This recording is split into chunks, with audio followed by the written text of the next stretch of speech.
Good morning, everyone. This is Kyle with Complete Pressure Solutions.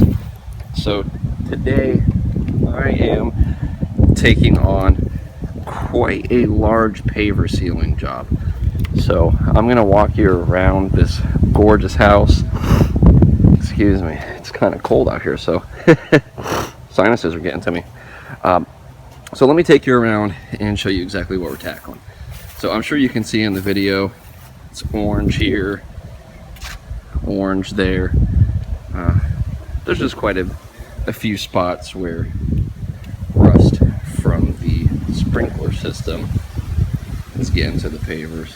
So we'll take care of that, and you can see all this organic stuff starting to grow in between the joints of the pavers. So we will be heavily chemically pre-treating that beforehand just to kill any organics. Clean that too. And then more pavers. So this area over here where it's shaded definitely has a lot more stuff growing in between the pavers.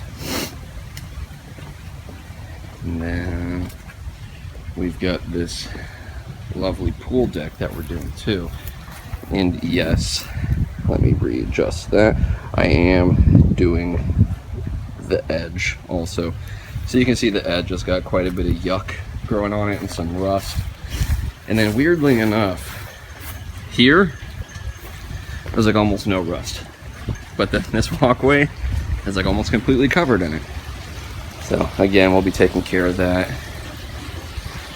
And over here, I don't know how well you can see it, but we've got some efflorescence popping up here and around the edge of the pool. So I will be treating that as much as I can. Oh yeah, you can really see it there. So we'll be taking care of all of that. And then same thing on this. You know, I'm going to be sealing this too. And bam, right there. More rust. Just in random spots. Well, actually not super random. I guess it's like this whole part, but anywho. So, comes back in here. And there's a little bit more. So,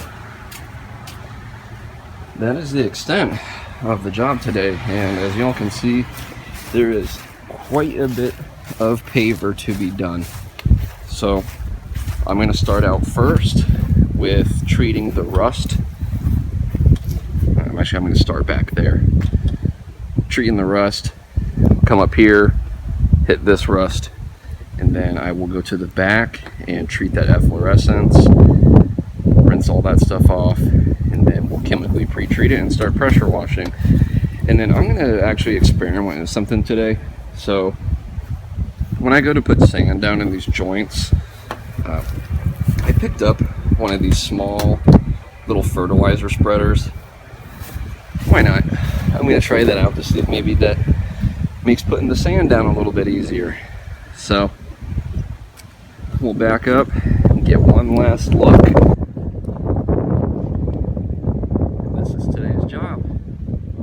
So stay tuned, and as always, thank you so much for watching. And if you have any comments or questions about the process, please drop them down in the comment section below. Thank you. Okay everyone, so as I was hinting at in the title of this video, some mistakes were made, some very dumb rookie mistakes might I add, and you're actually watching me in the process of one of those mistakes. So mistake number one that I made was while I was treating all of this rust and, chemically pre-treating the pavers before I pressure washed them, I neglected to make sure that the grass around these areas was watered heavily before and after. So I ended up killing some of the grass around these areas. And second issue that I ended up running into was again around the pool deck.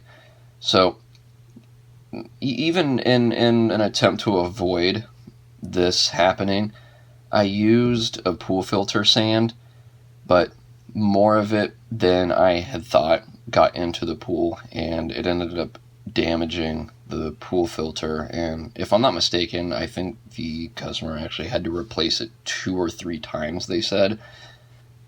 So that happened. And the other issue that I had too was with what I'm doing right here, was with this efflorescence remover. Now, I didn't know that this efflorescence remover had so much surfactant in it, and what ended up happening is when I went around cleaning it all up, a lot of the suds from it got into the pool, and it made it really cloudy. But fortunately, just for a couple of days. So really, no crazy permanent damage there. And this was about a week and a half ago, probably something like that. So the grass has returned since then. But the main lesson here is, when you're doing a job, particularly something like this, I consider paver sealing to be a very boutique service. It's definitely not something that someone has to have done, and it's expensive to have it done. So, when you do a job like this and then you end up, damaging a pool filter or killing grass or, whatever the circumstance may be for whatever industry that you happen to be in, it's never a good thing.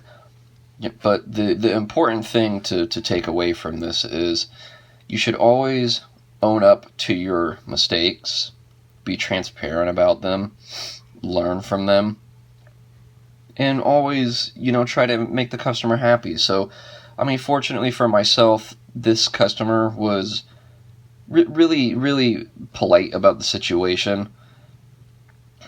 So I offered to reimburse them for whatever it cost to have the pool filters replaced and have the pool guy come out and clean it. So we'll see what happens there. But the other thing that I made them aware of also is that next time I come out there, which hopefully I get their business again. So next time I come out, whatever it is that I do, whether it be a house wash or cleaning the roof, anything like that, I'm gonna excuse me, I'm gonna give them a really heavy discount just for the heartache and just all the nonsense that came from some of my stupidity and negligence. So, but other than that, everything came out really good. The driveway looks incredible, and you'll see that at the end of this video. This is probably my proudest paver sealing job I've done on a driveway. It really, really came out way better than I thought it would. So I'll quit blabbing now. I just wanted to share that stuff. Oh, and one last thing too. Just kind of like I guess some advice for anyone who owns their own business. If you can't take constructive criticism from a customer and resolve that issue, learn from it, and just get better from that, then you have no business being in business, because it's just the reality of the situation that things are going to happen. We're human, we're going to make mistakes, but you have to be able to own up to those mistakes and make them right. So now I will quit blabbing. So enjoyed the video, and as always, I truly appreciate you all watching. And if you have any comments or questions about this video or about some of the mistakes and what I'm going to do, feel free to drop them down in the comment section. But for now, I will talk to you all later. Thank you.